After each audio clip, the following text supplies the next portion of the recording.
Le aprecio mucho esta mañana al doctor Leonardo Lomelí, al próximo rector de la UNAM. Tomará protesta en unos días más, el próximo viernes, que me tome la comunicación. Doctor, un honor platicar con usted. Muy buenos días, ¿cómo está?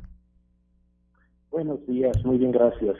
Oiga, pues la primera pregunta obligada, que lo he escuchado responder ya en otros medios, por cierto.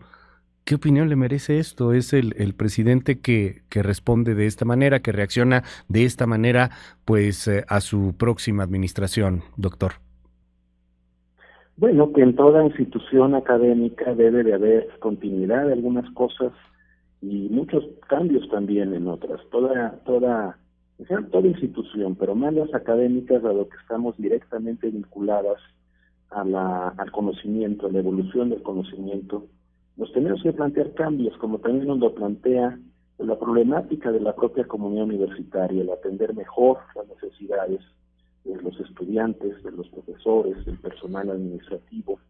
Entonces, hay muchas razones por las cuales una universidad, si bien debe de preservar muchas cosas, de darle continuidad a programas que han funcionado bien, también se tiene que estar renovando constantemente, porque de lo contrario, pues no estaría a la altura de los cambios que se producen en la sociedad y en el conocimiento, en la ciencia, en la técnica, en la cultura, que avanzan cada vez de manera más vertiginosa en este siglo que bien se ha denominado como de la sociedad del conocimiento. Entonces, Claro. habrá continuidad en muchas cosas, pero también habrá cambios.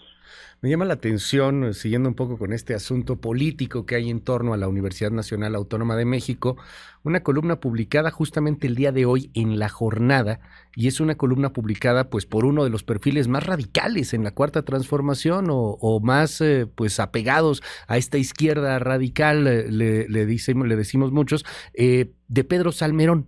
Dice Pedro Salmerón hoy en una columna en la jornada, pues que usted está total y completamente lejos de lo que podría considerarse un hombre neoliberal, no al menos en la historia y mucho menos en cuestiones económicas. Hay ahí un apoyo interesante, ¿eh? O sea, este perfil del cual habla hoy Pedro Salmerón, hablando de usted y que además entiendo por lo que dice en la columna, lo conoce desde hace algún tiempo, pues es muy interesante, marca una cercanía de usted con alguno de estos grupos. Bueno, Pedro y yo fuimos compañeros en el Colegio de Historia de la Facultad de Filosofía y Letras. Yo estudié como segunda carrera Historia. Él entró un año después que yo, pero por el plan de estudios de la carrera coincidimos en muchas materias y desde entonces somos amigos y después fuimos alumnos en el posgrado. Los dos, como él bien señala, fuimos alumnos desde la licenciatura del doctor Álvaro Matute, y en el posgrado fuimos alumnos también de Arnaldo Córdoba y de Carlos Martínez Azad. Entonces sí, desde entonces tenemos una relación muy cercana, pues ya son prácticamente 30 años de conocernos. Y justamente de eso habla la Universidad Nacional Autónoma de México, la UNAM, de la diversidad, de la pluralidad. El presidente, bueno, pues señala que esta diversidad, esta pluralidad ya no existe tanto, se va más por el asunto de que ahora se ha convertido en una universidad elitista. Sin embargo, quienes pues visitamos con alguna frecuencia la UNAM nos damos cuenta de la diversidad que sigue habiendo ahí, rector. Entonces, pues yo le quiero preguntar cómo va este asunto entre los diversos grupos que están en la UNAM, entre las manifestaciones que se van dando, entre algunos grupos que de pronto empiezan a utilizar la violencia, lo habían a usted nombrado y pues no habían pasado algunas horas cuando ya empezaba a ver por ahí algunos grupos porriles. ¿Qué me dice de esta gran diversidad en la UNAM y que en algunas ocasiones, por desgracia, se va hacia el camino de la violencia? Yo creo que afortunadamente sí seguimos siendo una universidad muy diversa, que no es posible encajonar en una única corriente ideológica.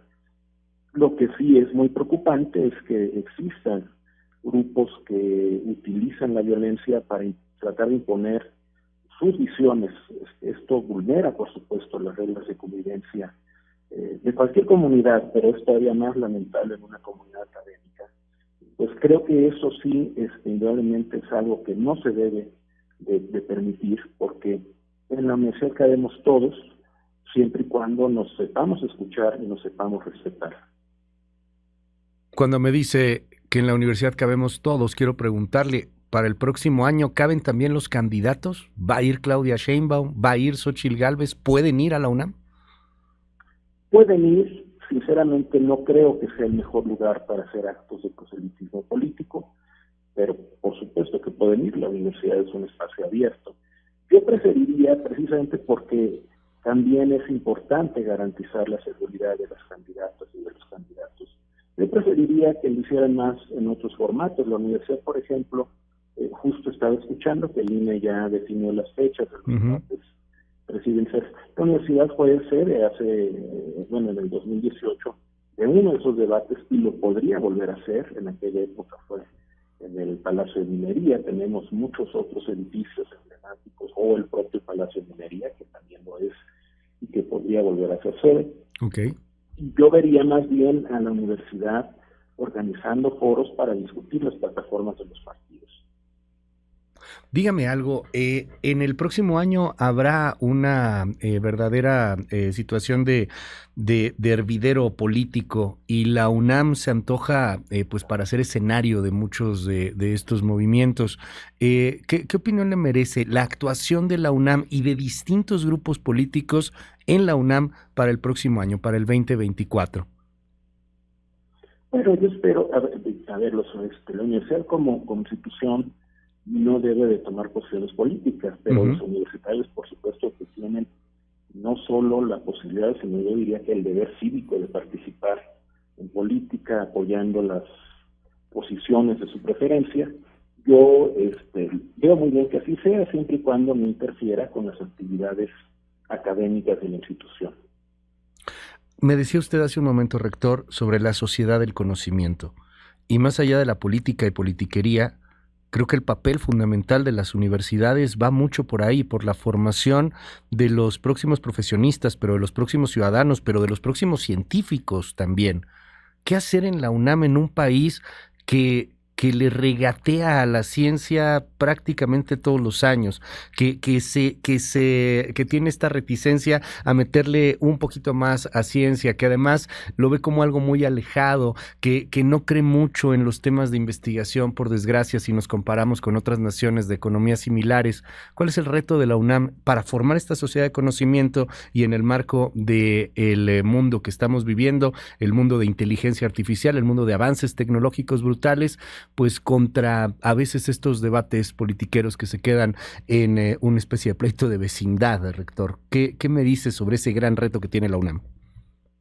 Yo creo que es un reto que se expresa de dos formas. Por un lado, estamos obligados a seguir apoyando una gran cantidad de proyectos que muchas veces se han visto en los últimos años limitados en su financiamiento, pero que son muy importantes. La universidad se calcula que produce por sí misma la cuarta parte de la investigación que se realiza en el país, y creo que hay que buscar diversificar las fuentes de financiamiento, buscar inclusive tanto participación privada como externa para mantener muchos de estos proyectos. Para dar solo un ejemplo, tenemos prototipos de vacunas contra el virus del SARS-CoV-2 que valdría la pena desarrollar contra el COVID, pero también al mismo tiempo que mantenemos y aumentamos el apoyo a la investigación que realizamos, creo que a nivel nacional tenemos que insistir que si queremos ser un país desarrollado, no le podemos regatear apoyo a la ciencia, a la tecnología y a la cultura, que si aspiramos realmente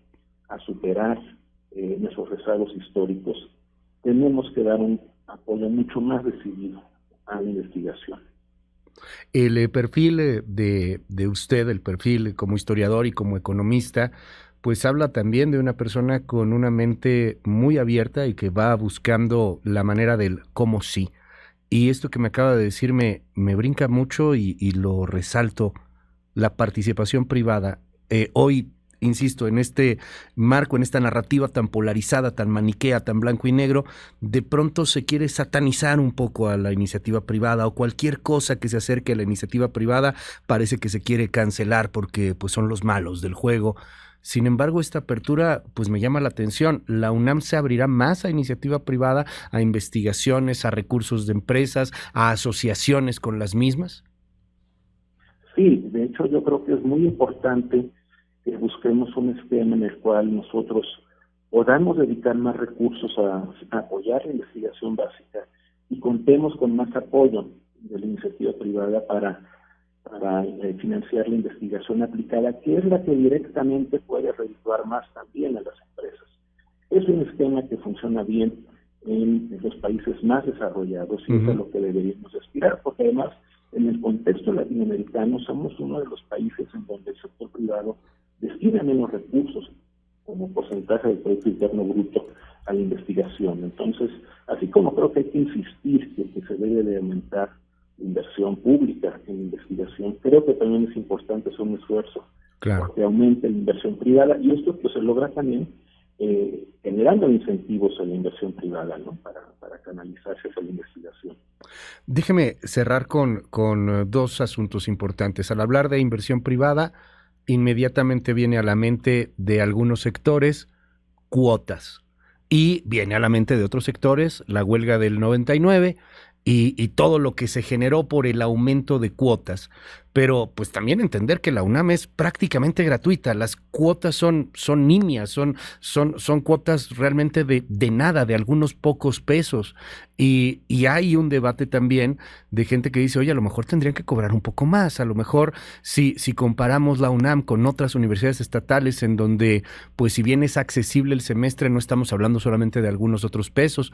¿Qué pasa con las cuotas en la universidad? Tema tan y tan delicado. Yo creo que ese es un tema que históricamente ya quedó saldado. Yo no contemplaría revisar las cuotas, pero además, con los cambios que hicieron en la Constitución, de hecho, ya tampoco las universidades privadas pueden cobrarlas. De hecho, están desapareciendo, entiendo que desaparecieron. A cambio de eso, en la negociación de la Ley General de Educación Superior, se creó un fondo de gratuidad que entiendo que no se ha logrado consolidar, pero que es el mecanismo a través del cual se va a compensar a las universidades públicas que dejaron de recibir recursos por el tema de las cuotas, pero en ese caso no es un tema que esté a discusión. Y cierro preguntándole esto, ¿cuál es el papel que viene con las universidades hoy día? Hay un debate, usted lo conoce mucho mejor que yo a nivel internacional, en torno a qué es lo que tienen que hacer las universidades, más en esta nueva sociedad del conocimiento, en donde pues están pasando cosas muy, muy fuertes. Gente que a lo mejor estudia una carrera, termina la carrera y se da cuenta de que esa carrera ya se vuelve obsoleta. Planes de estudios que se basan en el siglo pasado, cosas que han quedado atrás y que hoy compiten pues con algunos cursos, con algunos diplomados que ofrecen pues mejores calidades de vida, inclusive para muchos que los llegan a tomar. Hay un debate en torno a cuál es el papel que juegan las universidades y preguntándole como el próximo rector de una de las universidades más importantes del planeta, pues cuál es el papel que va a tener que jugar la UNAM en esta materia, en la nueva sociedad del conocimiento y qué tendrían que estar haciendo las instituciones de educación superior con rumbo a este siglo XXI. Yo creo que hoy más que nunca es válido el planteamiento que hace más de medio siglo acompañó la creación del Colegio de Ciencias y Humanidades en el rectorado del doctor Pablo González Casanova. Creo que hoy más que nunca hay que aprender a aprender, a pensar que uno va a adquirir en sus estudios formales, ya sea de licenciatura o de posgrado, todos los conocimientos y todas las herramientas para su posterior desempeño laboral. Es cada vez más inexacto. Lo que uno adquiere son las bases para seguir aprendiendo y hay que seguirse actualizando a lo largo de la vida. Creo que las universidades debemos de generar planes de estudio más flexibles para ir incorporando los cambios que se están suscitando, pero también una oferta de educación continua más robusta, en buena medida en línea, para que puedan tomarla todos los que quieran actualizarse y profundizar en ciertas áreas, en ciertos temas, desde sus hogares, desde sus trabajos. Porque esa es la realidad del mundo. Tenemos que acompañar un proceso de formación permanente, de ahí la validez del término de educación continua, y sí tenemos que hacer mucho más flexibles en nuestros planes de estudio para que estén actualizándose continuamente. Doctor Leonardo Lomelí, es un honor poder platicar con usted. Le aprecio que me regale estos minutos aquí en MBS y ojalá que podamos seguir conversando durante su administración. Le deseamos todo el éxito. ¿Y a qué hora es el viernes? ¿Dónde va a ser la pachanga? Entonces, a las 9 de la mañana en la antigua Escuela de Medicina en el Centro Histórico de la toma de posesión. Ahí estaremos dando cobertura. Muchísimas gracias. Es el doctor Leonardo Lomelí, el próximo rector de la UNAM. Gracias. Muchas gracias.